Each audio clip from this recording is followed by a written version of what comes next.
SOLIDWORKS continues to embrace 3D printing. Checking that your part or assembly fits inside the 3D print area is the first step to a successful 3D print. SOLIDWORKS 2020 includes a comprehensive list of 3D printers with up-to-date envelope information.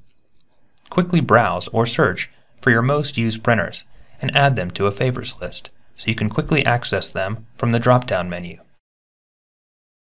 Selecting the face that you'd like to orient towards the substrate will show the printer's envelope and highlight geometry outside of the print area in red. Let's raise the part and then have SOLIDWORKS find a suitable orientation. SOLIDWORKS 2019 gave us insights into faces that require support, as well as striation lines, based off a user-defined layer height.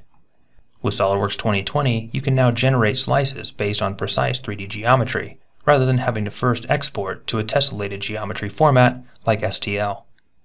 This information can be saved in the 3MF format, an open-source, XML-based format designed specifically for modern additive manufacturing.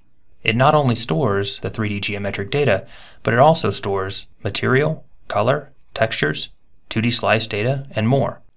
If you don't have fabrication resources available in-house, try 3D Experience Marketplace Make, where you can get quotes from hundreds of qualified service providers and several different manufacturing processes at the click of a button.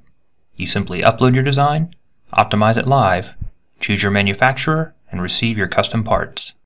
With all of these new 3D printing enhancements, SOLIDWORKS 2020 is making it even easier to go from design to prototype to manufacture.